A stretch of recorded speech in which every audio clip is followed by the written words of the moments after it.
Welcome back! My name is Baller Scuba. This is Video Games Over Time. We are still in 1981, and today we're going to wrap up 1981 in a retrospective. If you haven't seen these videos before, I basically take a more casual, more relaxed approach, talk about the year as a whole.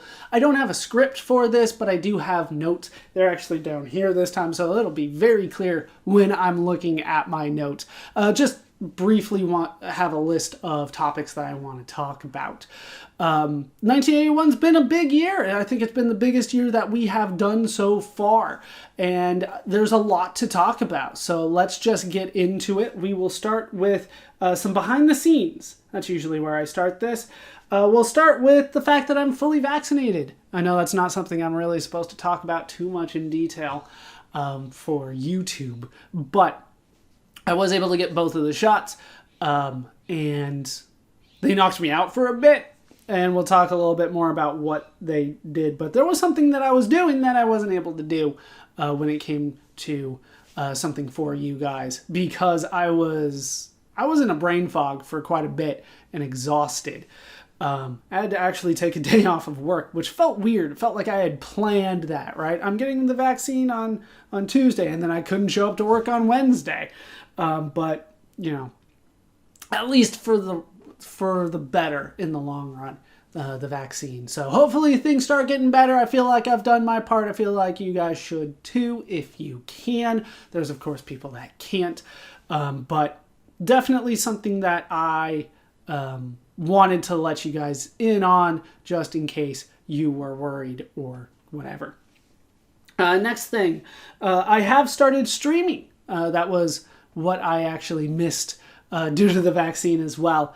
I have started streaming on Fridays on Twitch. I haven't uploaded any of the videos here because the stuff that I'm doing isn't really...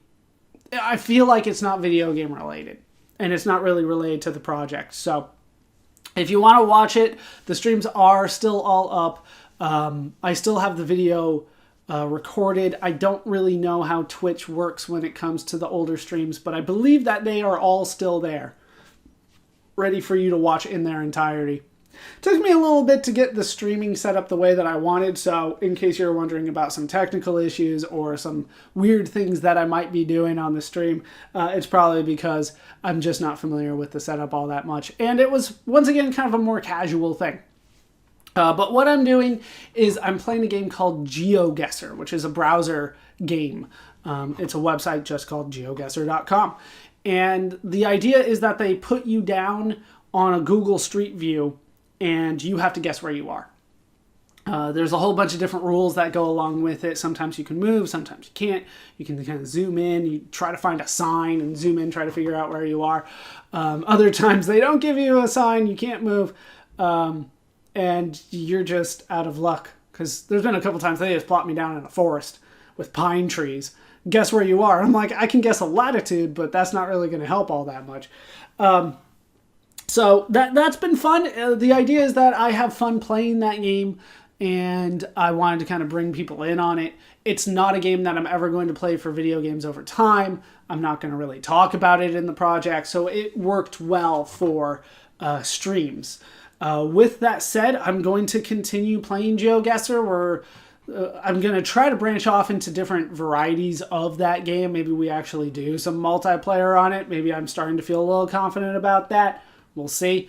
But when we get into the later years in Video Games Over Time, starting in 1982, to be honest, there are going to be some games that I want to stream that I feel do better with a stream.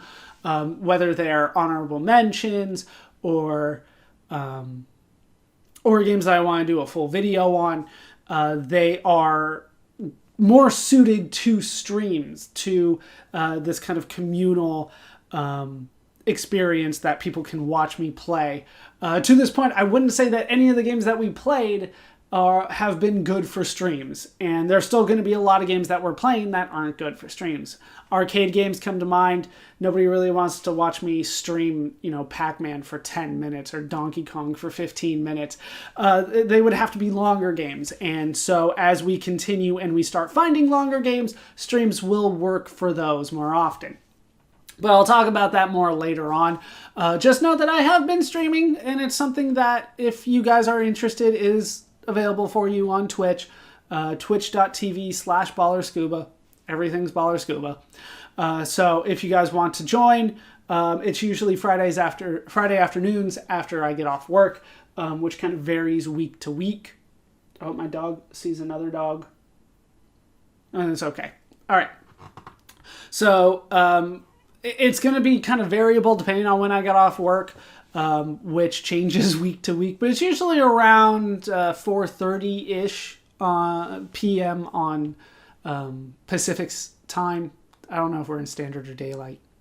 Doesn't really matter. 4 p.m. Pacific time, and then I usually go for about an hour to 2 hours, somewhere in that range. I usually end up going longer than I originally intended, but that's kind of always the case. It'll probably be the case with this video as well. So that's something that I wanted to talk about. Another thing that I wanted to talk about is, that's right. I got a video published on RetroWare TV. So I've talked about RetroWare TV before. They're the ones that were responsible for the video game years, which was definitely an inspiration for me to start this project. So for me to get a video published on their website was a big deal, and I was very happy when that happened. With that said, it didn't seem to be very influential for me.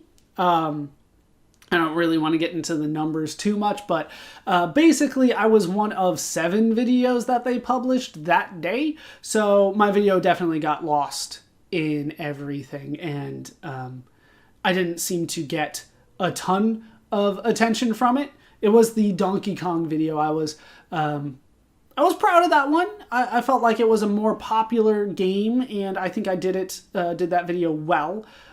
Basically because there was a lot of information for me to talk about with Donkey Kong. So I gave them that one. I might continue to give them more in the future. They definitely are one that leans towards Nintendo more, so that's why I kind of gave them Donkey Kong. So we'll see. I might give them more stuff in the future. I'm definitely right up their alley of the fan base. If I can get, people to pay attention to my videos on RetroWare TV, I feel like I could expand my audience to people that are more receptive to what it is that I'm doing. So, something I might pay attention to. I'm happy because it's kind of a tacit approval by people that I respect, although I'm not sure how many people that... I'm not sure who's there anymore. It's been a long time. But, it's something. It's an approval of what I'm doing, and that does make me happy. Number 3. So I guess there were some questions while I was playing Wizardry. At least it came up once or twice. I don't plan on changing how I play games for a long time. Almost a decade, I believe, if not a decade. I have been playing video games on YouTube, and I have done RPGs primarily. So a lot of people, when they think of my channel, they think of RPGs. And they think when I play RPGs that I'm going to do 100% completion of the game. There were some questions as I was doing Wizardry this time, whether I was going to be doing a 100% run. And people were apparently relieved that I started doing the 100% again. So let me put this plainly as I can, because of course we're going to be talking about a lot of different video games, and it's going to be variable by each video game. But when there is a story, when there is a point to completion of the game, I will do my best effort to complete the game. RPGs come to mind because they almost always have a story. I will do my best to 100% complete video games. as we continue. That's not going to change. The reason that's not going to change is because that's how I play video games. That's how I enjoy playing them. So that's not going to change just because we're doing this project. I think the idea was that in order for me to go through these games faster, maybe maybe I'm going to not do certain things. But that's not the way that I think about it. I want to show off these games in full as much as I can. Of course, there are going to be some video games, particularly the arcade games, where, me going further isn't really showing off anything new. If I made it 5 more levels further in Galaga, that's not really showing off anything new. There's, of course, games like Stargate and Defender where I'm not skilled enough to show you guys what happens further on in the game. But whenever possible, I'm going to do my best to show off everything in the game. That's one of my goals. I'm here to show off the games, not just tell you about them. I'm here to show them as well. So that does mean 100% completion when I can. Of course, as we continue and the games get longer, there are going to be some games I'm going to deem not necessarily worth a full 100% completion, and maybe I just kind of stick to the main story. But I'll try to make that clear as we continue, but it might change as I'm playing it. I might just kind of get bored of a game and decide to move on. But I'll try to make that clear as we continue. Like I said, it's going to be variable game by game. But when it comes to RPGs, they're still near and dear to my heart, so I'm going to want to do as much of those as I can. So when I decide to play a game, my original goal is 100% completion, and we just kind of walk that back as necessary. But the original goal is always to show off everything in the game. That has not changed. I guess there was a little bit of concern. So I wanted to address it. The last thing is probably the one that many people have noticed, is that the room has been rearranged. This is a different wall. The window's on the different side. I just basically moved from over there, over here. Nothing all that spectacular, but I did notice that you guys can't necessarily see the comic books as well because of the glare. A couple things got rearranged. The Moogle isn't necessarily sitting up anymore. All right, there we go. We'll fix him. There we go. No. Yeah, the problem is that a lot of these don't want to stand up very well anymore. Orin in particular is difficult. He's leaning up against the games because he cannot stand on his own. Too much of the jug. That's the problem.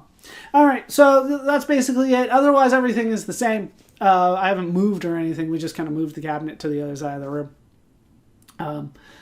Ruby's always still here. In case you guys ever wonder, I have to re-record quite a bit because sometimes Ruby makes a lot of sound. So I'm always kind of nervous when she's staring out the window like that. In case you ever do hear some random noises in the back, know that chances are that's not me, and that's Ruby doing something. She has to be in the room with me when I record. She will not accept not being with me. So she's always here.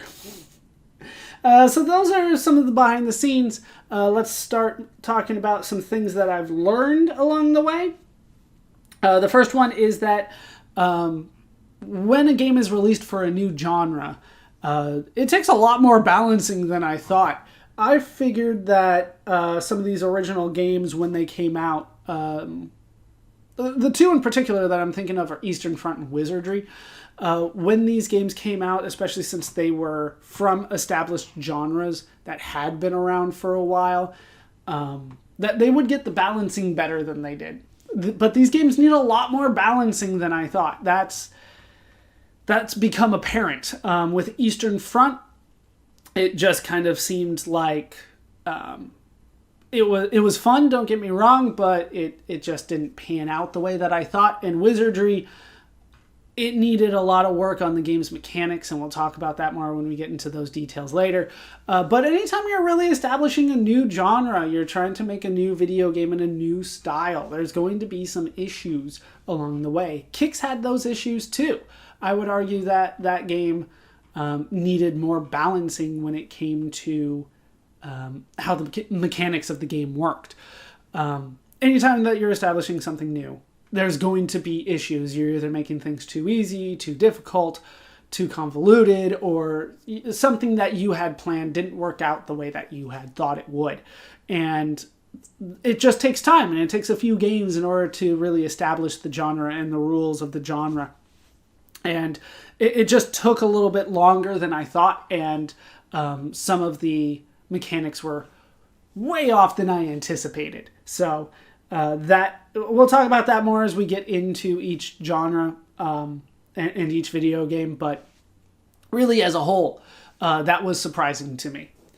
The next thing is that ports for games. So I made it a point kind of early on when I started planning out the series that I was going to need to talk about ports. 1982 is one of the main reasons why I'm talking about ports. We might talk about them less and less as time goes on, but ports are important. One of the reasons is because of something that I really learned this year while doing the videos, and especially the last video. Ports are sometimes more popular than their original versions. And popularity is going to be something that's difficult to track between different versions because sales aren't the same depending on what platform you're on. An arcade cabinet that sells 20,000 units is a huge hit. That is a big hit. 20,000 arcade units is a popular game. By the same metric, 20,000 Atari VCS units, 20,000 Atari VCS cartridges, I guess we could say, that's a failure. That is not a lot of games. 1 million cartridges is a success. So how do I compare 20,000 arcade cabinets to 1 million cartridges? How do I gauge which one is more popular? And the answer is I don't know. It depends on a lot of variables. How many people are going to see the cabinet? How many people are going to that particular arcade? Did that arcade then sell the cabinet to somebody else? And then how many people saw that cabinet at the new place? It's going to be too difficult for me to gauge which one had the bigger outreach. When it comes to which one I play the original versions. That's the way that I think about it. When it comes to like Asteroids, I'm going to play that original arcade unit.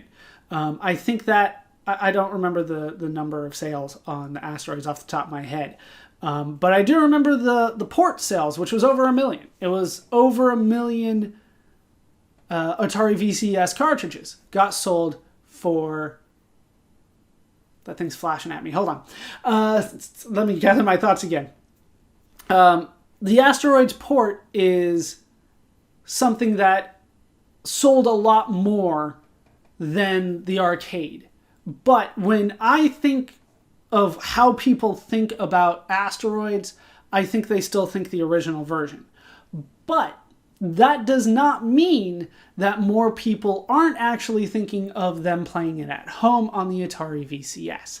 So it's difficult to gauge which one was more popular, so I'm going to talk about both, because a lot of times they are completely different experiences. When it comes to the Atari VCS version of Asteroids in particular, it had color, as opposed to the arcade cabinet that had everything in the wireframe black and white graphics. But when I think of Asteroids, I think of those black and white wireframe graphics. But many people are going to think of playing it at home with the color versions. So it's important for me to talk about more about both of them. So I will continue to talk about ports if they are significantly different. And especially early on, they're going to be different. So I often will put both of them on the screen that you might have seen in the last video of the honorable mentions. I'll put both on the screen so you can kind of gauge for yourself. This is what this one looked like. This is what this one looked like. And you can see they're different experiences. And that's going to be important, especially in 1982 and 1983. But what I learned is how much more popular these ports are in terms of sales. Asteroids, Space Invaders, Missile Command, the home versions, at least in terms of number of units, sold a lot better.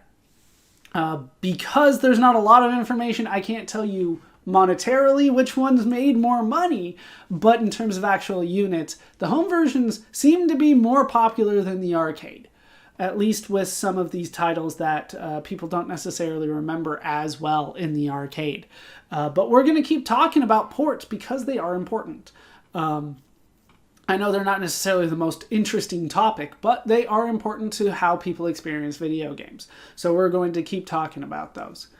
The last thing that I learned this time, as I was looking at Electronic Games Magazine in particular, is that awards were never really that important, or I would say accurate. Everybody's entitled to their own opinion, of course, when it comes to best game of the year, stuff like that. I would say that as long as you have played a majority of the good games, then your opinion is valid.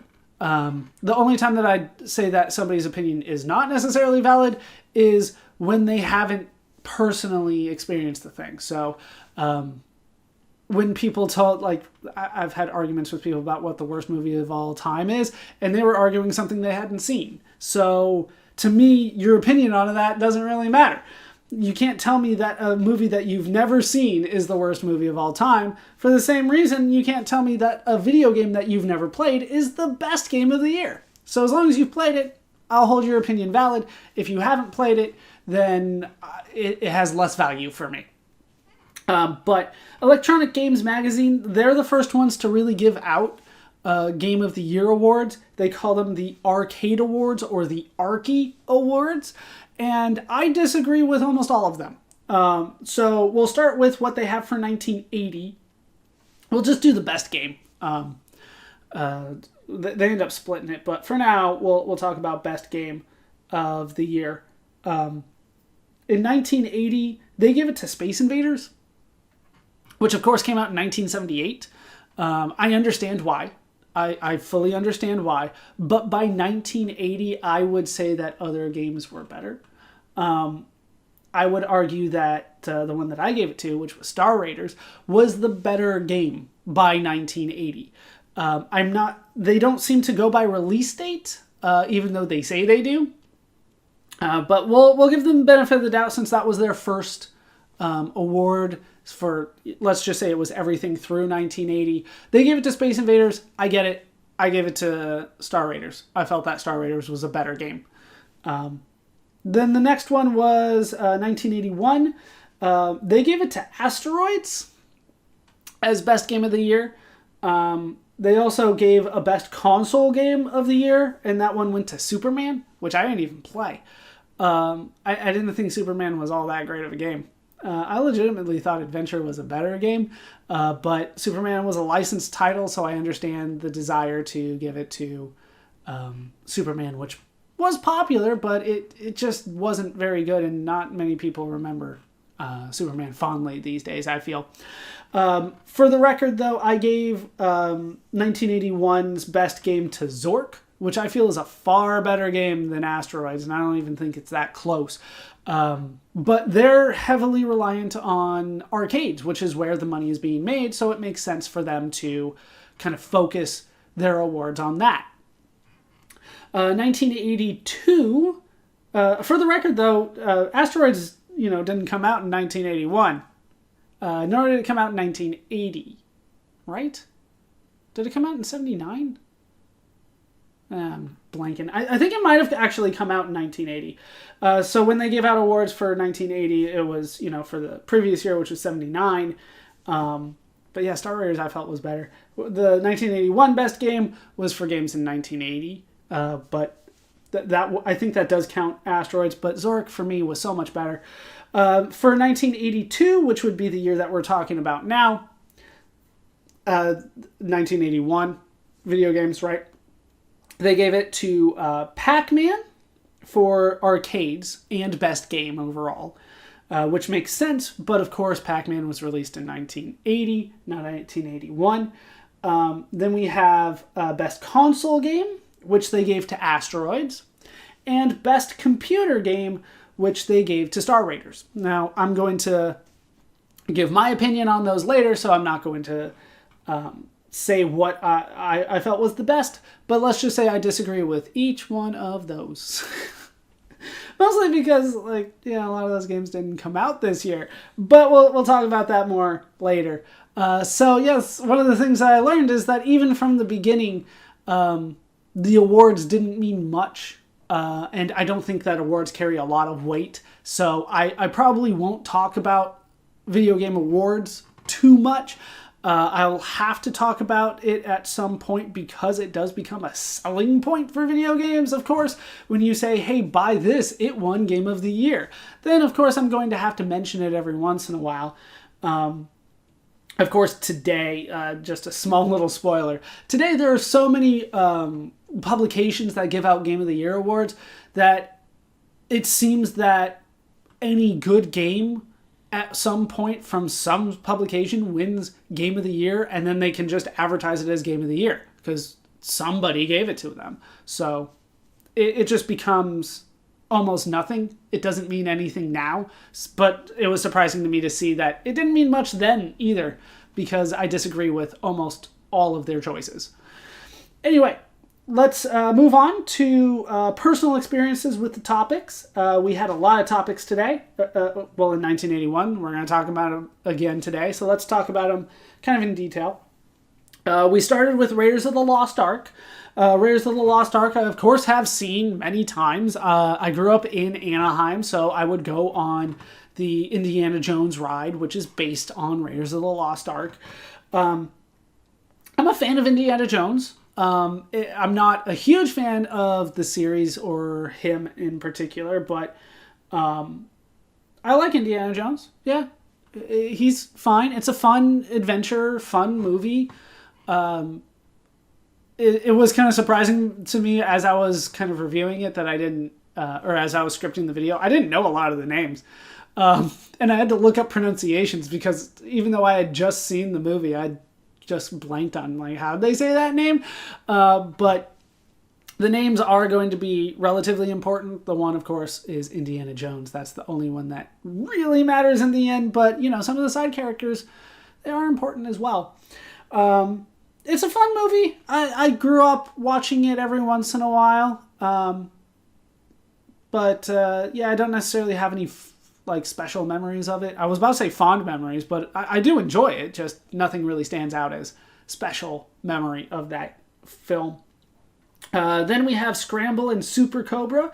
I had not actually heard of either one of those games until I started researching this.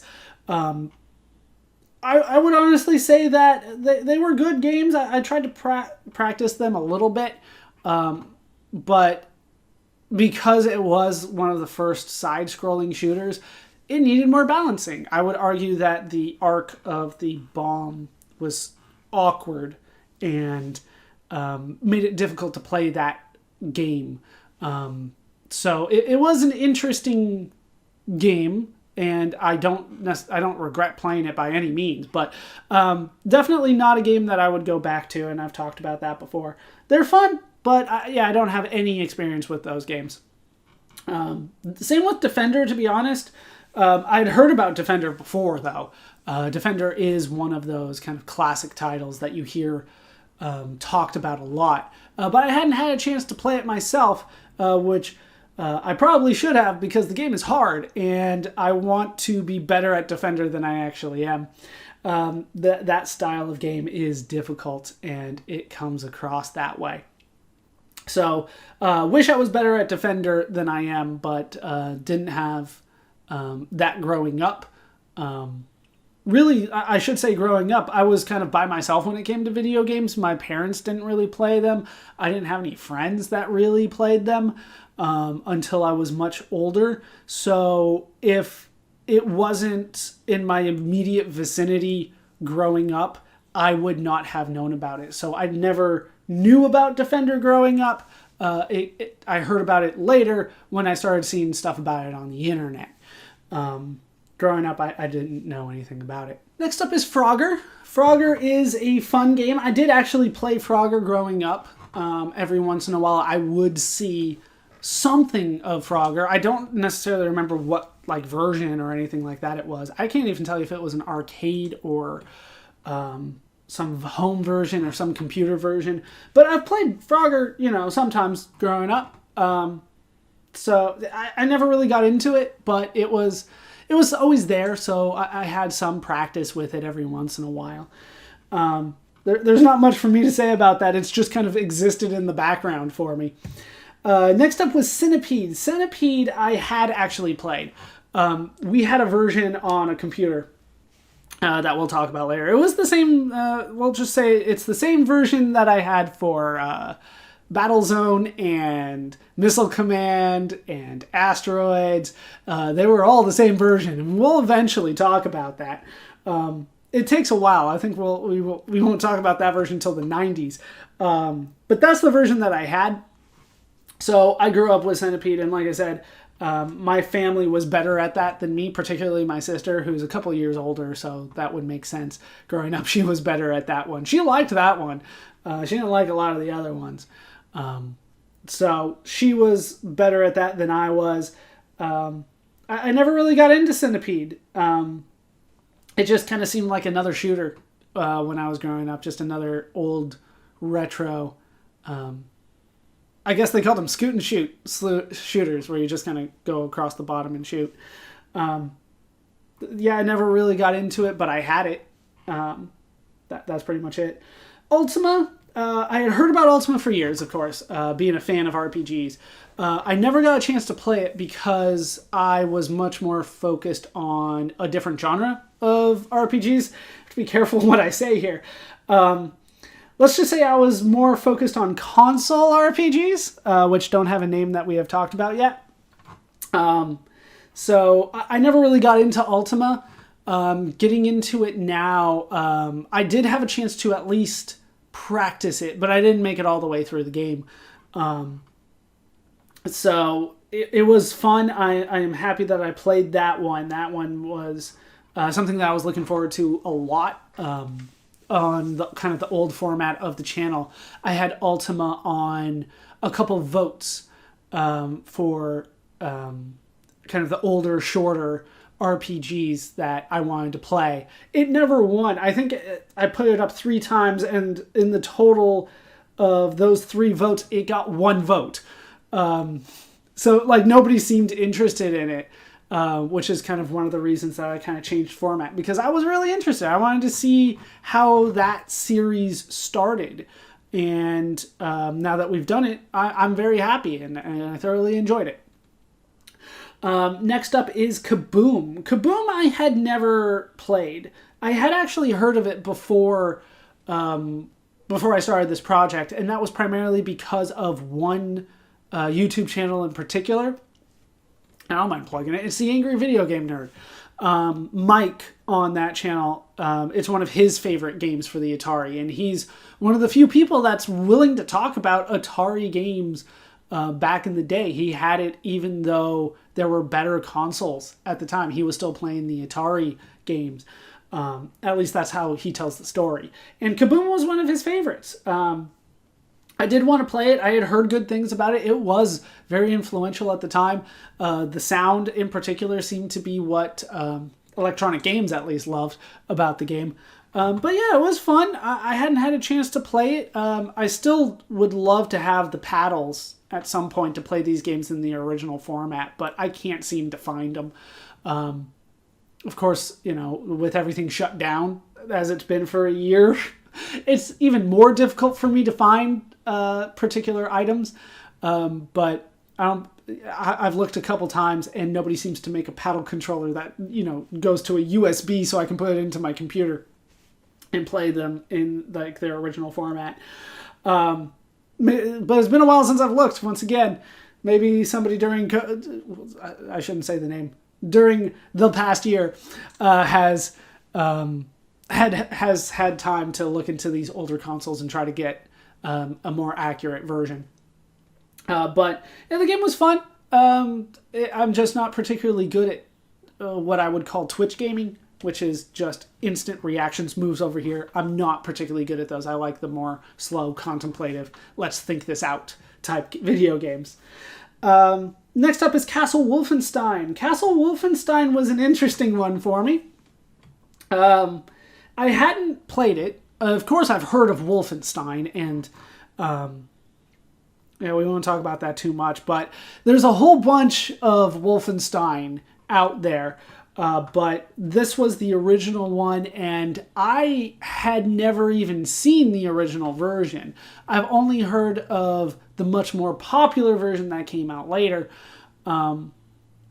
which of course we'll talk about, and we'll play that one later. Don't worry about that. This one was interesting for me because I did not even know that it was going to be a stealth game until I started doing my research on it. And once again, I would say it's one of the first games of the genre, the first stealth game, at least the first thing that's trying to be a stealth game. Therefore, it was in need of balancing again. The fact that you can't open up treasure chests without sitting there and waiting while holding a button for a couple minutes sometimes, I would say that was a mistake. The fact that you can so quickly lose all of your progress, sometimes by you not doing the right thing, sometimes due to lack of luck. I felt that that was kind of a misstep on their part. But overall, I had fun playing it. It's not a game that I would go back to. I know there are higher difficulties that I can kind of do it again, but I don't really see a point of doing it again. I'm not necessarily in the realm of video games to give myself a challenge as much as I'm here to have fun and to learn and to teach because I feel like I'm doing all three at the same time.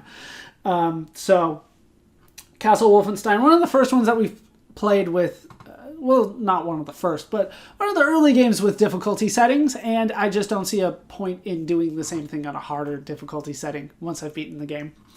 But that's me personally, right? If you want to do that, go for it. Challenge yourself, right? I'm not opposed to challenges. I'm just not always a fan of doing them myself, especially if it's the exact same thing. Next up, we have Zork 2. I, of course, have played Zork. I have done that on the channel before. I honestly don't remember if I did better or worse this time. That's kind of the thing with adventure games, is that I vaguely remember what I need to do, but I don't remember the specifics. So things are a little awkward. I think I did worse on this one than I did the original one. I think I practiced a little bit more before than I did this time. But of course, it's Zork. You're going to encounter things that are going to stop you a lot. There are hard choices and sometimes puzzles that don't have, let's call them obvious solutions, but really they are roadblocks to stop you from moving forward until you can randomly guess what the answer is or have somebody tell you the answer. So me doing poorly in Zork, I don't think is a detriment to Zork because that's how the game is played a lot. Then we're going to talk about another film, and that would be King Kong. King Kong, I mean, I've seen the movie before. I have seen all of the movies, let's face it. I made it a point before I started this, a long time before I started this, I had a series of lists of things that I wanted to watch, and I arranged them into chronological order because that's how I think. That's one of the inspirations for me playing video games in chronological order, is that I've already started reading books and watching movies and television shows and reading comic books in chronological order and listening to music, for the record. So if it's a major film or a major TV show, I have watched it. King Kong I came to later in life. I think when I set up everything in chronological order, I think that was the first time that I actually saw the full King Kong movie. I'd seen clips forever, right? It's impossible not to see clips of the original King Kong movie at some point. But as long as you're paying attention to, TV and movies and all that, you're going to see a clip of King Kong at some point. But to watch the full movie, I was actually surprised how much I liked it. I figured for a movie from 1933, I was not going to enjoy it, but it stood out for 1933. It is a damn good movie for 1933. And honestly, it was one of my favorite pre-1950s movies. I'd put it up there. I would say that I only had maybe 3 favorite movies before 1950, and King Kong made the list. It was good. I thoroughly enjoyed that. I think it holds up very well for the 30s. With that said, though, I mean, it's still the 30s, so it still feels very dated. The stop motion is very jostled, and it jumps quite a bit. And then, of course, the themes of, some of the lesser characters, especially the other tribes and the women, there are some issues, don't get me wrong. But for a 1933 movie, it holds up pretty well. Then we have the history of Nintendo. I don't really know what to say about that one. I grew up with Nintendo. When I thought of video games growing up, I primarily thought Nintendo. So we will be talking about my experiences with Nintendo a lot as we continue. But to hear about a lot of the history of it was new. I had heard that Nintendo was around in the 1800s, so that was not a huge surprise to me. And I knew that they made cards, but I didn't know that they were Hanafuda cards. And that is something that I'm vaguely familiar with. I don't know how to play Hanafuda, but I don't know how to play it. I just don't. I never bothered looking into it. But I'm familiar with the game as a whole, at least. So it was kind of surprising that I was just told playing cards. Then it turned out to be a very specific kind of playing card that they were using. And although they weren't the only one, they were definitely the most popular Hanafuda cards. It's like playing, poker or blackjack today with the regular playing cards that we see here in the United States. It would be like saying bicycle or bee for those playing cards. That's what Nintendo was to Hanafuda, and that was surprising to me. And to see them kind of progress and just keep on trying to do things, it's a good story, and it's worth paying attention to. I knew some of the details. I had heard about the love hotels, for instance, but I didn't hear about like the taxi. There was a lot of details that I learned while doing that research, and I am happy with the video that I was able to put out, and happy to learn all those things. Next up, we have Donkey Kong. I've played Donkey Kong on the channel before. Donkey Kong's a hard game. I had to cheat both times that I played it in order to actually show off all the different levels. And that game is important enough that I do want to show off all the levels. So we'll go back and talk about Donkey Kong repeatedly as we continue, as I'm sure many of you are well aware. But yeah, that one is a game that I didn't necessarily grow up with. I think when I played it on the channel before, that was the first time that I actually sat down and made it past the first level of Donkey Kong. So it's not something that I grew up seeing a lot of. There aren't too many Donkey Kong cabinets walking around these days. Any arcade that I can find, you're not going to see the original Donkey Kong too often. So I was happy to play that and show that off. Next up, we have Eastern Front. Once again, that's a game that I hadn't even heard of until I started doing the research. Eastern Front is an interesting game. It's probably on the line for whether I'm happy that I played that or whether I should have put that into an honorable mention. But because it is a style of game that we are going to be playing a lot of, because I'm a fan of, let's call it the strategy genre of game, even though this is still kind of a wargaming game. I'm a fan of that genre, so I do want to see kind of the development of that, the same way that we're seeing the development of RPGs as we go on. So I'm happy that we played it. It's an interesting title. In serious need of balancing again, I would say. I don't mind the fact that it's bad graphics. I don't mind the fact that it's a scroll that is weird. I would say that the gameplay itself is awkward. The way that it's all set up, and the fact that there are a lot of hidden variables to the game and small little strategies that are not apparent at all when you first play the game, that you kind of have to learn by playing repeatedly or have somebody show you. I think that's a detriment to the game. And then, of course, the entire setup of the game. I feel like it's not a spoiler to talk about that.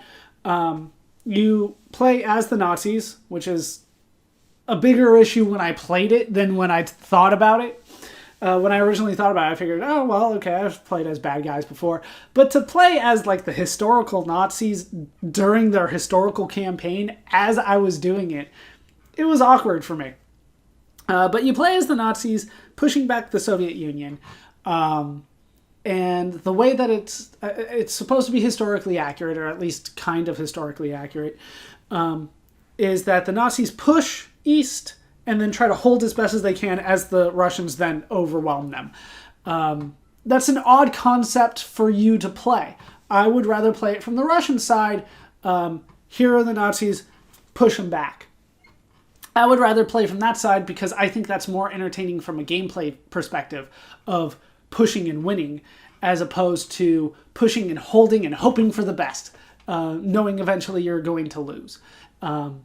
So yeah, there were some conceptual issues that I had with that one, as well as some gameplay issues, and then the balancing, of course, because it's a new genre, even though it stems very clearly from the wargaming, the tabletop wargaming that we have talked about in our Dungeons and Dragons videos, at least in that first one. The next up is Galaga. Galaga is a game that I believe that I played on the channel before. The problem that I have with Galaga is that it blends in for me. It blends in with the other shooters of the time. It's a good game, don't get me wrong, and it might be one of the best games of that example of the time, but it's hard for me personally to kind of separate my experiences with Galaxian from Galaga from some of the ones that kind of rip it off. It might be the best one, but it's still a lot like the other ones. So I have a hard time remembering if I played it on the channel before. I believe I did. I believe I did Galaxian and Galaga. So I think I did both of them on the channel before. So playing them again, I mean, as Galaga, to me, it became the standard. So it's hard for it to kind of stand up over the course of time, as well as some of the other games that we have played, because there are so many examples of it. And it's not the first. It might be the best of that year, but it's not going to be the best of all time. I don't think so. There's going to be better examples later on. You might say that Galaga's the best of its time. Better, I don't know how to phrase this, but it's like the best of its time, better than all the other games of their time.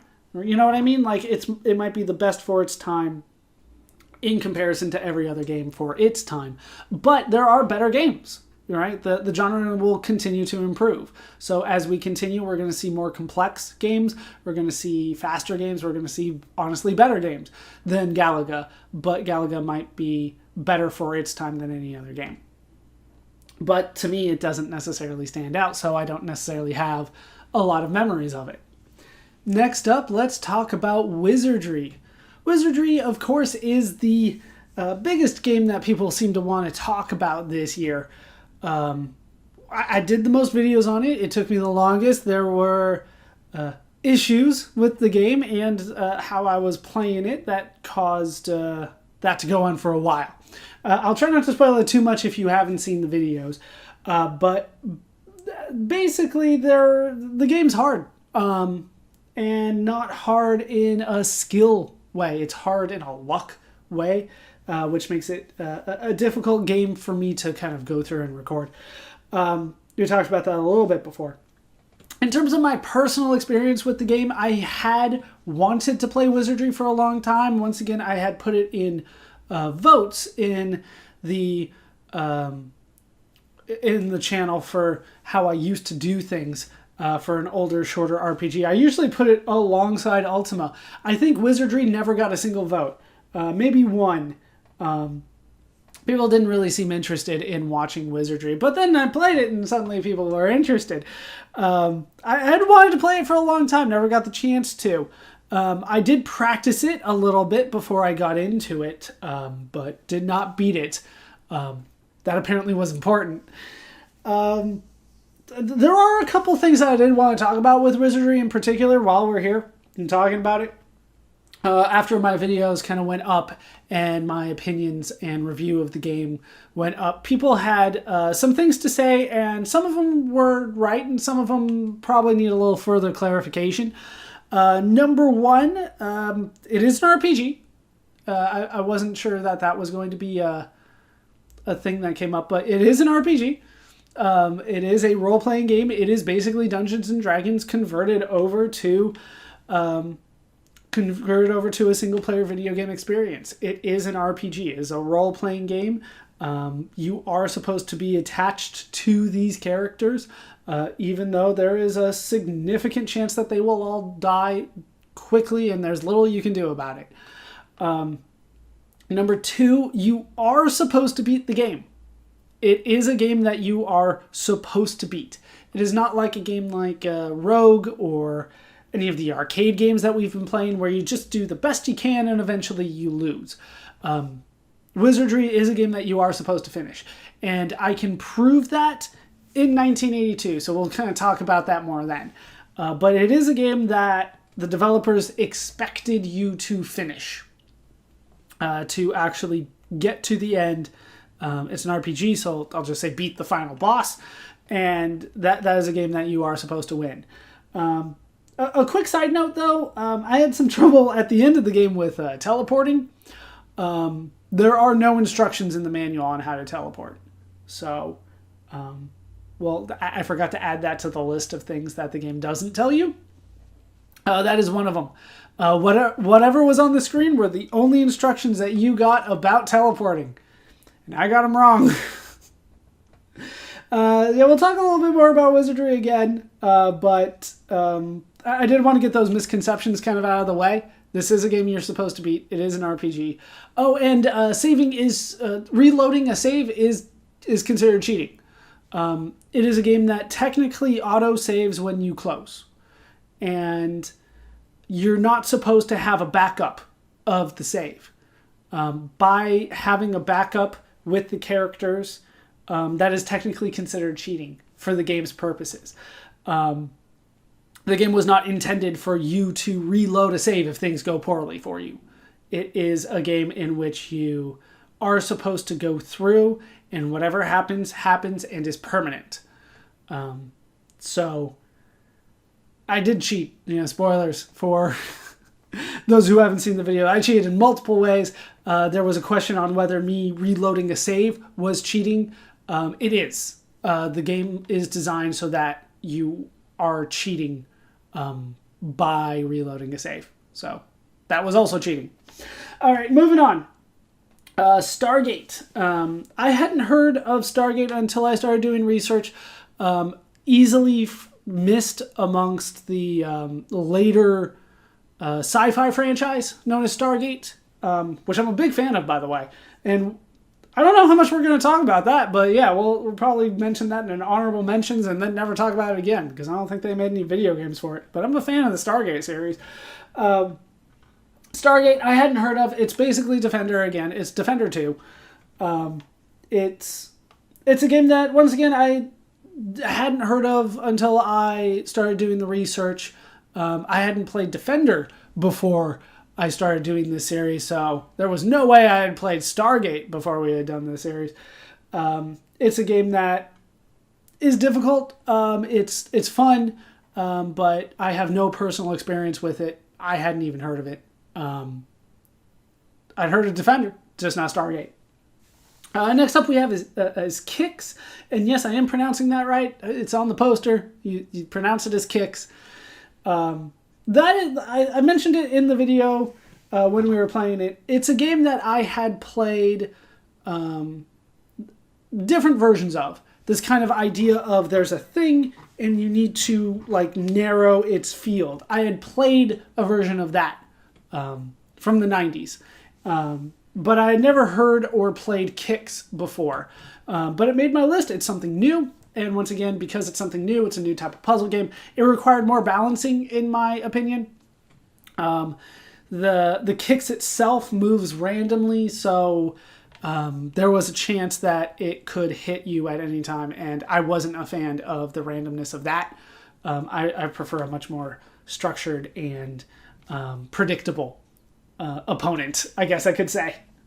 The next one is Tempest. Tempest is one of those games, once again, that I had in the 90s on the same version that I had Asteroids and Missile Command and Centipede and all the other stuff that we've talked about. Tempest was included in that. So I did have Tempest. Once again, I've never played it with the paddle. I feel like if I had the paddle, maybe I could be a little bit better. That game is a lot more frantic than I remember, though. There was just so much going on. I remember never being good at Tempest, but I don't remember that it was because things were coming at me so quickly. I just thought that I wasn't going fast enough at that one.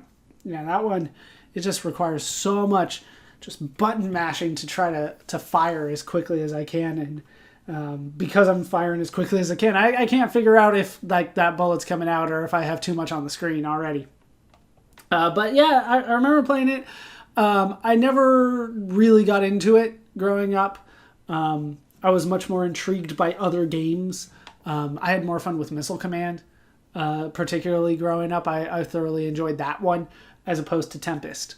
And I think it's fair to compare the two because they're made by the same guy.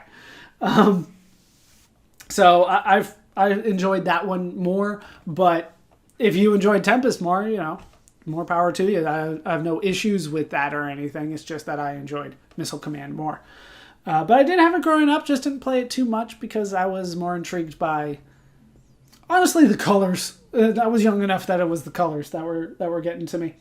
Last game that we played this year was Bosconian. Bosconian I hadn't heard of until I did the research. It's a game that's easily forgotten. Like I said, I had never even heard of it. For a game that I hadn't heard of, that game was a lot of fun. That was a game that I went back and forth a few times on whether I was going to do a full video on it or put it into the honorable mentions. It ended up making the list. Not necessarily last minute, but it was a late entry for sure. So that one, I'm glad that one made the list.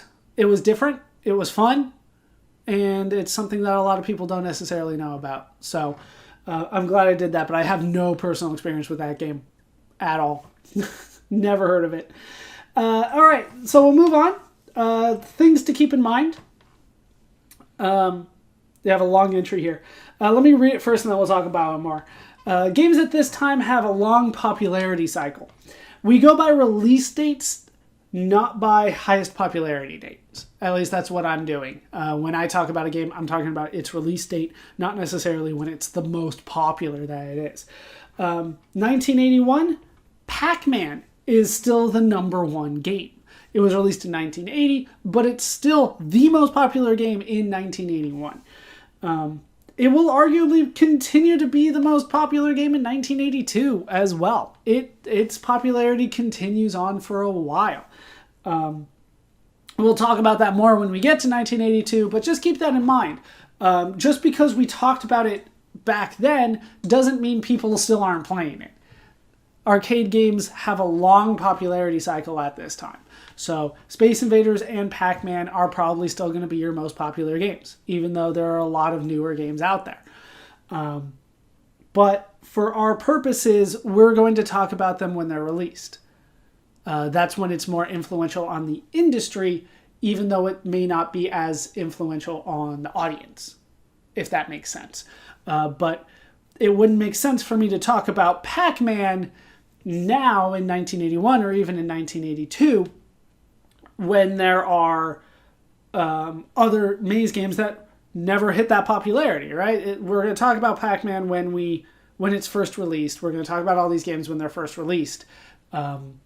And their popularity cycle is going to be different each time. But I want to talk about the games in the order that they were released, not necessarily in the order that they were most popular. We saw something in 2020 if you were paying attention to YouTube in particular. For instance, that was very popular suddenly. It was a game that was like 2 or 3 years old. I'm talking about Among Us, for instance. That game just became hugely popular in 2020, and when we get to that, and I do plan on getting there eventually, I'll have to talk about it when it first came out, and then I'll talk about, hey, this is when it became super popular, and I'll try to break down why if I can find the information. Haven't done the research on that one yet. But yeah, that's kind of the concept of how we're going through it is release date, not popularity. And sometimes those are very different. Sometimes they're the same. Sometimes things are very popular when they first come out. But we're just going to talk about it when it comes out. Number 2, sports and shooters are still by far the most popular. We're showing off the shooters. We're not showing off the sports. The shooters are good games is the reason why, and the sports games aren't. They're popular, but I wouldn't say that they're good. And I would have a hard time even picking out games at this time to play because they're all pretty much the same. Which brings me to my next point, which is clones are very popular. We haven't talked too much about clones because they're often ripoffs that aren't as successful as the original games. But for instance, Galaga and Galaxian, they're going to have clones. They're going to have games that are named something different, but then you get in and you go, well, this is just Galaxian with different sprites. That's what I mean by clones. We did show off one in the honorable mentions that, essentially was Galaxian under a different name. But that is something that is, I think it was Gorf that we were talking about. But that is something that is very popular right now, is somebody comes out with a very successful game and then all these other people go, well, I can do that too. Let's see how much money I can make without an original idea because it won't take me long to program this. So those are still very popular. We're not going to be able to talk about those too much, but keep in mind they are there. They are everywhere. We'll have to talk about that a little bit in the next couple years, but I'm not going to necessarily name them individually. The same way that I'm not naming the first generation consoles individually, because they're all just Pong. It's all still just Pong. Ball and paddle, still. Next up, yes. So computers. This is a very important year for computers, 1981. We're not going to see the impact of it immediately, but with the release of DOS, we're still calling it, what do we call it? PC DOS? I think we're still calling it PC DOS. But with DOS, we'll just broadly call it DOS. The way that we talk about computers is going to change. And the way that we've been talking about our individual computers, we're talking about the Apple II, we're talking about the Apple III, we're talking about the TRS-80, Model 1, 2, all the different models. We're talking about the Commodore PET, we're talking about the VIC-20, I believe we talked about. As time goes on, we're not going to necessarily talk about individual computer names anymore. At least not as much anymore. As time goes on, we're going to start focusing on hardware and software components. The reason is that with the implementation of DOS, kind of the whole landscape starts to change. Now, obviously, it's not going to be immediate. In 1982, we're still going to talk about individual computers. But as time goes on, we're going to start talking about the software and the hardware components and what they're able to do more often than the actual computer name itself. The entire landscape will change as a result of DOS. To the point that I thought about putting DOS in its own video so that we could talk about it kind of in particular. But I ultimately decided that DOS has such a spread out kind of development cycle, I guess I could say, because it's, even though it's been released, it's not done. Like they're gonna keep working on DOS. That I couldn't find enough information at one point to say, okay, here's the point where we talk about DOS, and then we'll just do updates after that. This was kind of the introduction to it. And it is going to change things. For those of you that missed that video, basically what happens is that this is an operating system that allows third-party companies to make both hardware and software components that work with it. So you're not necessarily just programming for a single microprocessor or a single computer anymore. You're working off this operating system that is going to become standard. And as a result, a lot of these third-party companies are going to sprout up developing for computers. So that is the most important, arguably, technological innovation of 1981. And it's going to change how we talk about computers. With that said, most of the computer games that we will be playing moving forward, I'm going to play the DOS versions. A lot of the games that we have played to this point are the DOS versions. All the Zorks that I've played have been the DOS versions. The Wizardry that I've played was the DOS version. The Ultima game that I played was the DOS version.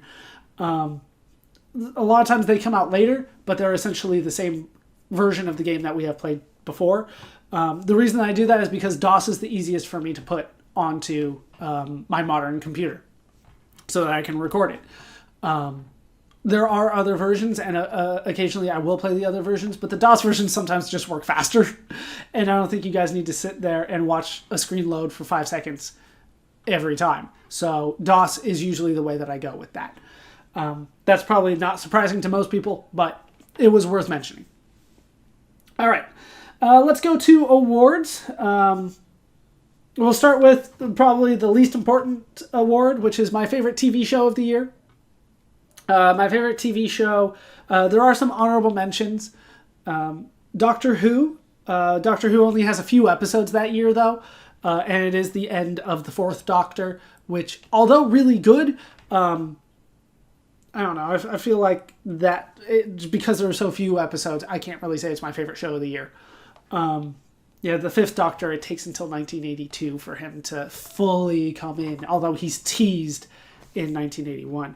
Another honorable mention to the Smurfs. Smurfs is a good show. It's not my favorite, but it's a good show. Once again, though, none of the shows that... I don't know. I would say that none of the TV shows are particularly good this year for me. None of them are really my favorite. TV just takes a long time to start getting good for me personally, and that's because I like the longer stories. With that said, what I ended up giving my favorite TV show of the year to is Urusai Yatsura. It's probably a TV show that you haven't heard of too often. I did mention it in the honorable mentions when we first talked about 1981. I mentioned it then. It does end up influencing a lot of video games that we will not be playing because they're not good. And I think they're only released in Japan.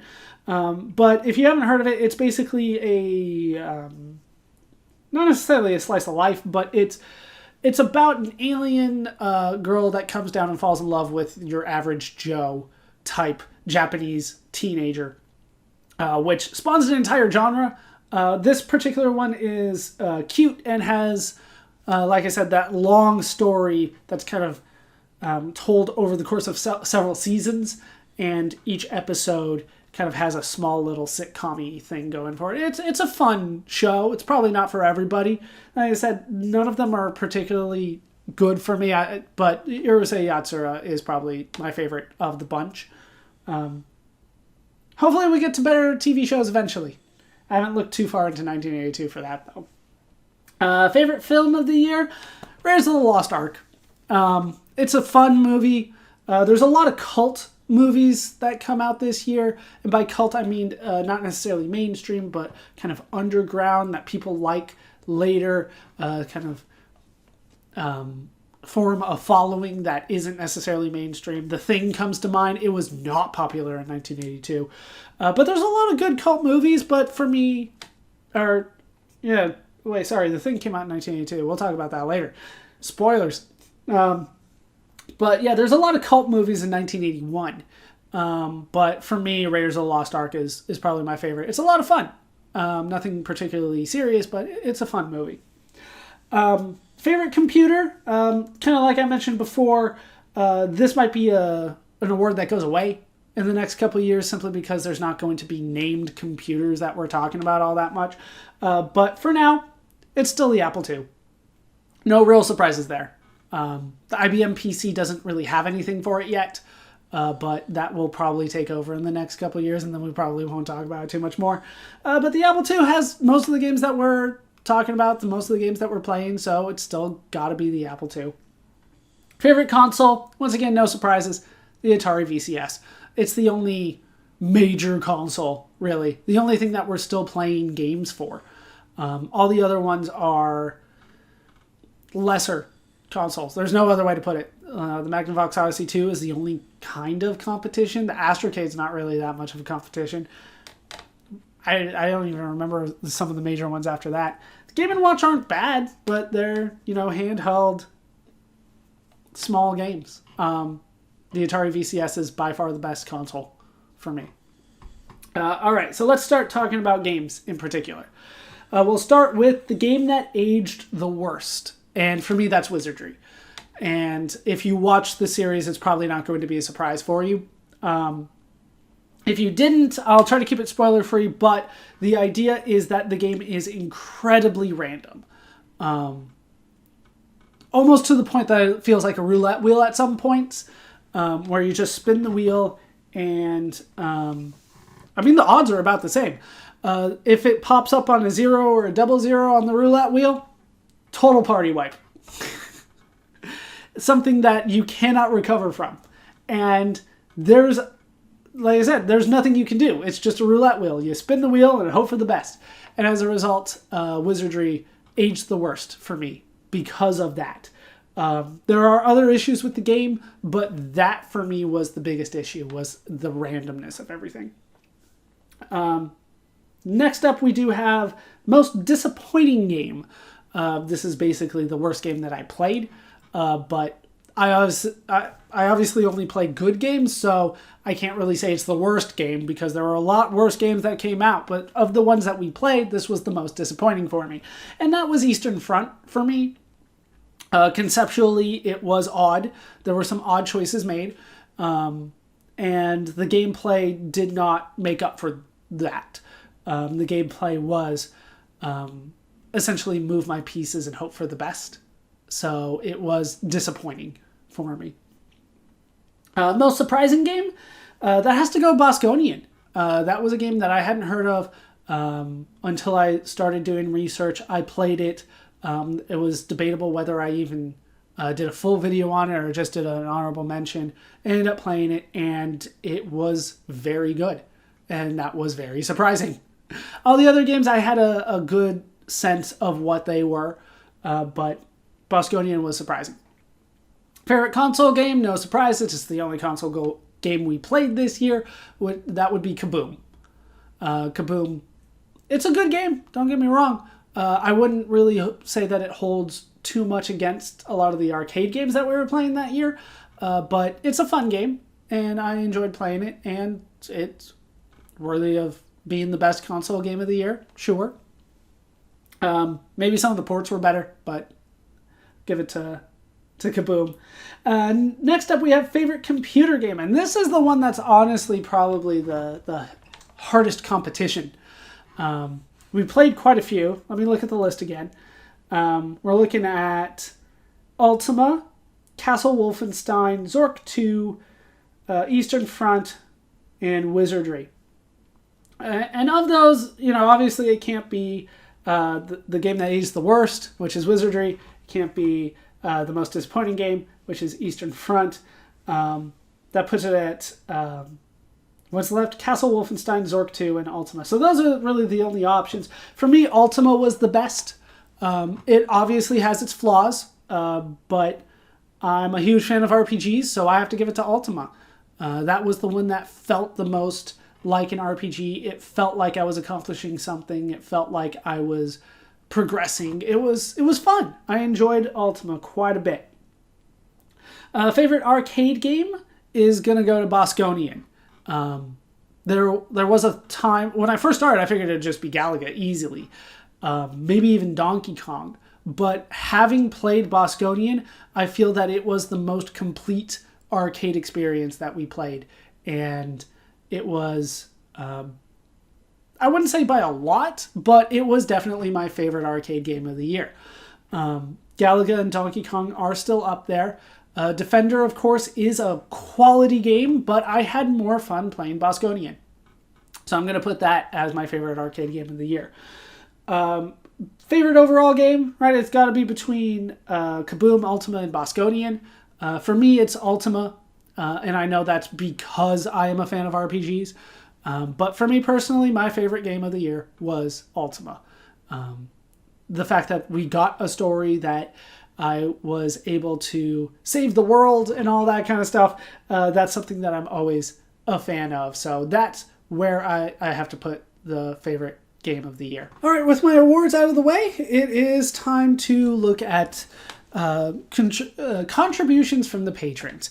Once again, if you are unaware, I do have a Patreon, and if you contribute at least $1 a month, I don't think there's an actual minimum, but if you contribute, then I will ask for your opinions on the year, and I will read them here.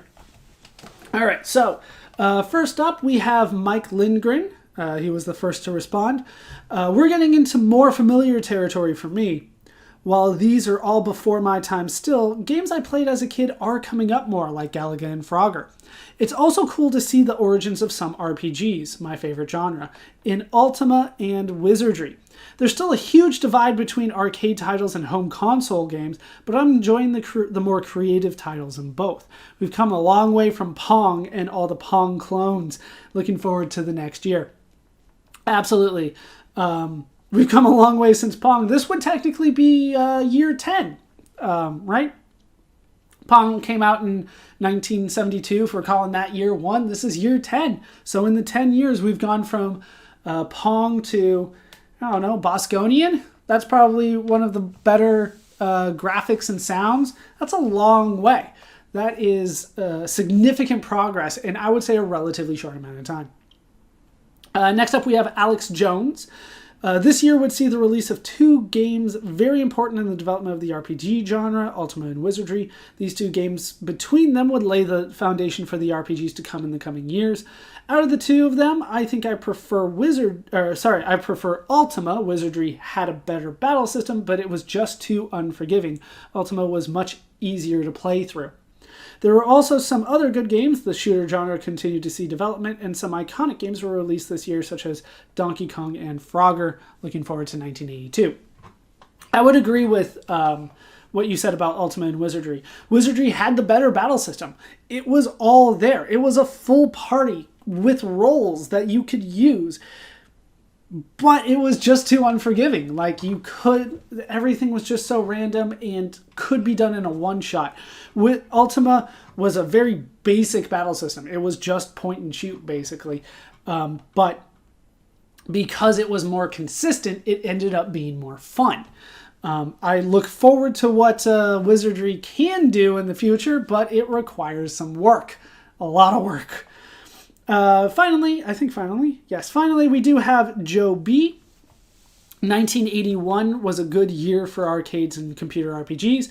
I personally spent many hours at my movie theater's lobby on the Namco's combined Galaga Ms. Pac-Man arcade cabinet, the Class of 81 cabinet. I watched someone get to board 80 on Ms. Pac-Man there. There was also a nearby pizzeria with Donkey Kong cabinet, though I was never any good at it.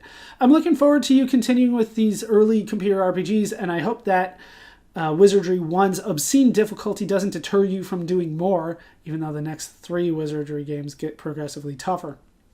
My favorite of these 81 series was the Wizardry videos. You incidentally provided what a very real experience of this game would have been like. Also, cheating and save stating are pretty appropriate to show the endings of these games, as players back then were just expecting to play a bit of an RPG, and full party warps were anticipated. By doing this Video Games Over Time project, you've been filling an arcade and computer game hole on YouTube that I didn't even know I wanted to be supplied. Keep up the good work. Thank you. There's a few things that I should probably talk about in this one. First, the Class of 1981 cabinet, which has Galaga and Ms. Pac-Man. Ms. Pac-Man, we will talk about in 1982.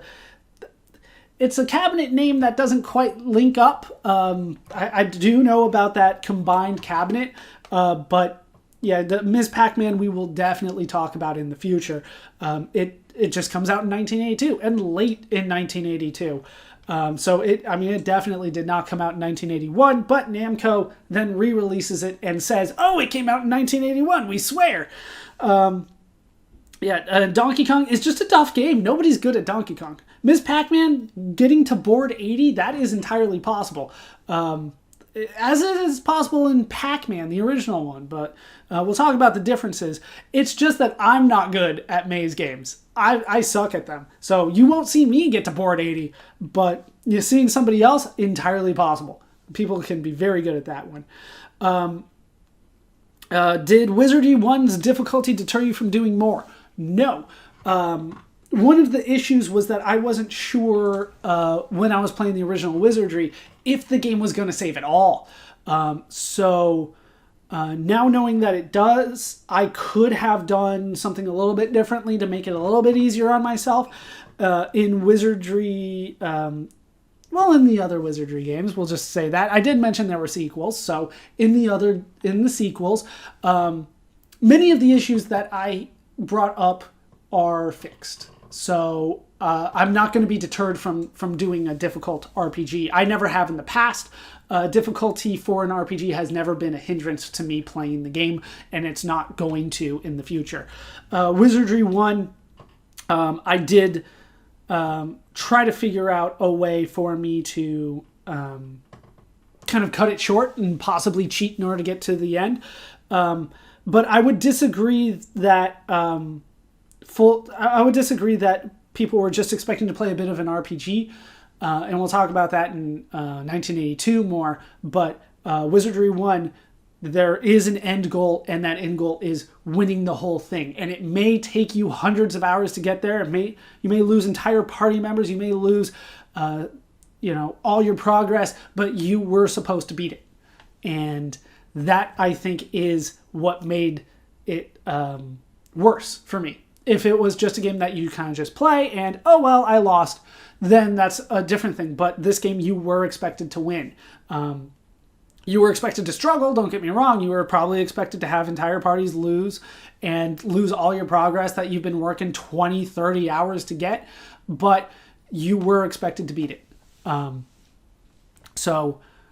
It is difficult. But yeah, I still plan on going through Wizardry. I'm not going to stop just because of my experience with Wizardry 1. Like I said, it requires more balancing. They've done some of that in some of the other games. And then, an arcade and computer game hole on YouTube that I didn't know I wanted to be supplied. I would agree with that entirely. As I have looked at retrospectives, retro gaming channels, for the most part, people are only talking about console games. And we haven't really experienced that many console games to this point. I think it's just Adventure and Kaboom, right? I think those are the only two that we have played. But look at all the games that we have played so far. And Adventure and Kaboom, I almost forgot that I played Kaboom this year. They're not necessarily as memorable. They're memorable to people in retrospective because they had them at home and played them all the time. Arcade games, because you just put that quarter in and you play it for like 5 minutes and then you walk away, and maybe you do this, even if you did it after school, you're doing it maybe like 5 times a week tops, so that means you're only playing it for like a half hour, as opposed to playing the game at home where you could play it for like 4 hours straight. You're going to have more memories of the console games at home, but that doesn't make them the better games. So a lot of people tend to overlook the arcade games as if they weren't influential or if they weren't nostalgic, but these are important to the story of video games. So I'm not going off of nostalgia like a lot of these other channels do. I'm going off what was important, what was influential, and what is high quality. I should say, because we're getting into 1982, any one of those three qualifies it. It doesn't have to be all three. But that's where my goal is, those three things, those three criteria. As long as it hits one of those, I'm going to mention it. In terms of computer games, it's because not a lot of people had computers at home. And so you're not going to see too many people that are nostalgic for Zork. There are people out there that are. Colossal Cave Adventure, I've already had a couple people come on and say how nostalgic they were for that. Star Raiders as well is a cult classic that a lot of people say, hey, I remember that game growing up. That was so good. But overall, those computer games are forgotten, and I'm not sure why. And I remember while I was doing this, sorry to kind of labor on it, but you bring up a great point. A lot of people don't talk about the computer games. I follow one guy in particular. He does talk about computer games. I'll shout him out. He's great. LGR, Lazy Game Reviews. He does talk about the computer games at the time.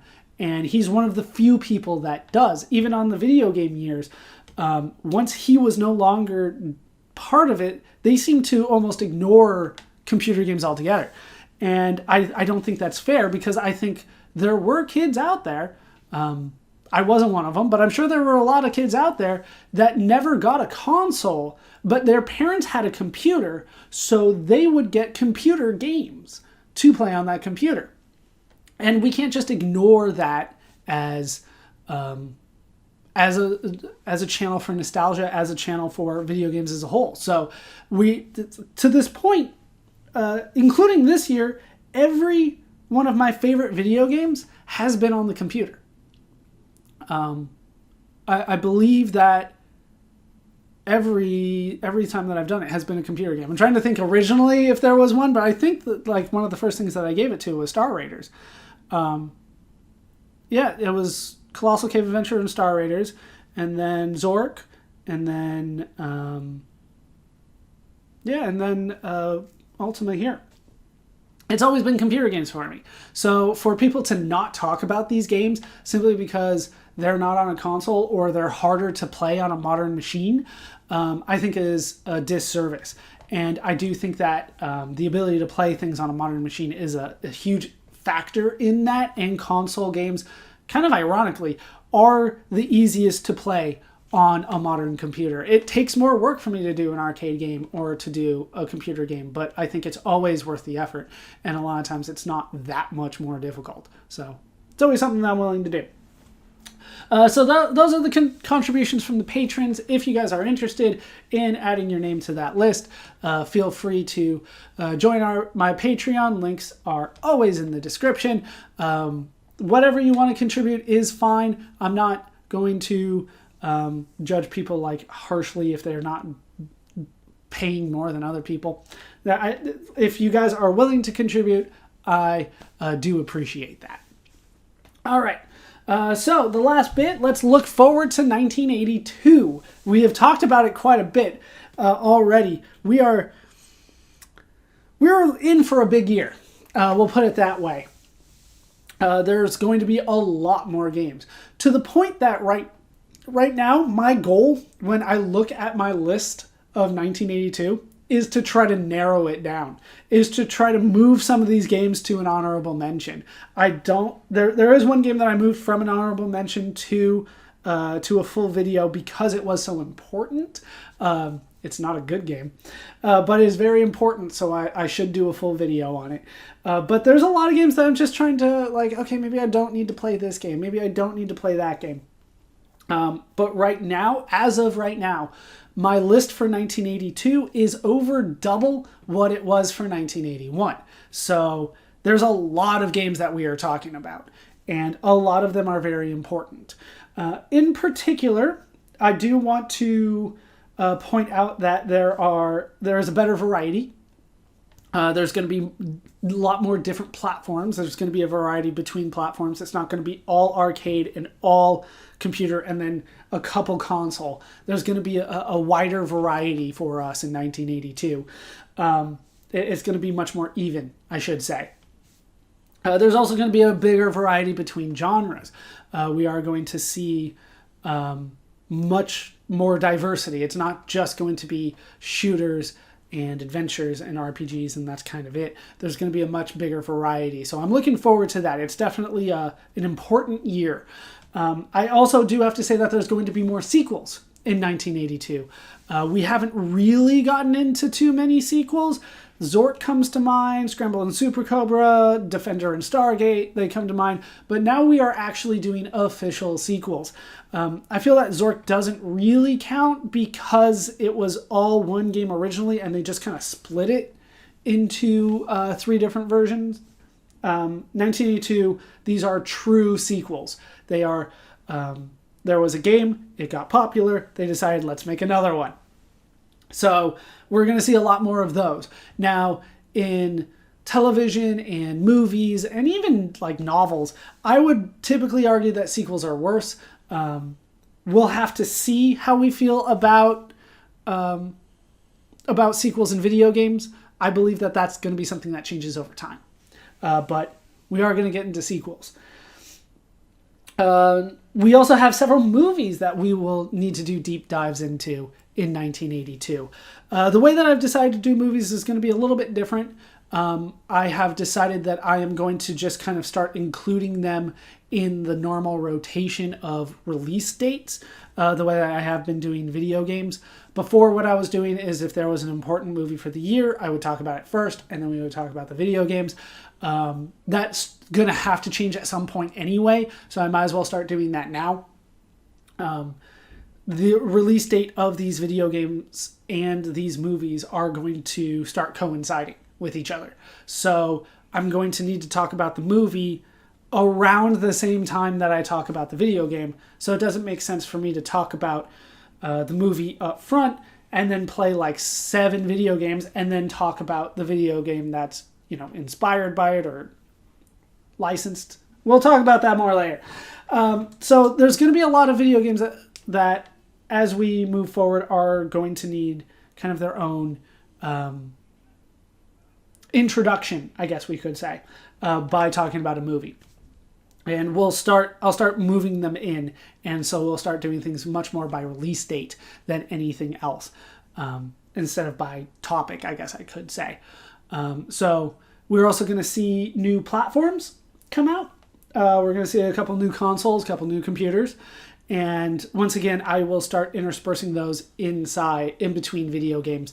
And so if a console is released in April, I'll talk about it with the video games that also came out in April. And we'll start kind of focusing on the release dates for a lot of these. But like I said, a couple new consoles, couple new computers. There are still going to be some named computers that we talk about. Oh yeah. And we'll have a deep dive into one of my favorite worlds. I have talked about it a lot. I will not spoil it here, but if you've been paying attention, there's not going to be a surprise of which one that is. I'm going to try to restrain myself. I could talk about it at length. I could talk about it easily for days on end, talking about this world. I'm gonna try to restrain myself and try to keep it to a relatively limited video. There's a lot that we're going to talk about. There's a long history to this world, and we're going to finally get into it this year because there is a video game directly based on it that comes out in 1982. So we'll actually finally get into that, and a lot of things that I've been talking about will start to make sense. So that's 1982, kind of a brief look over it. Like I said, there's a lot of videos that we're talking about. I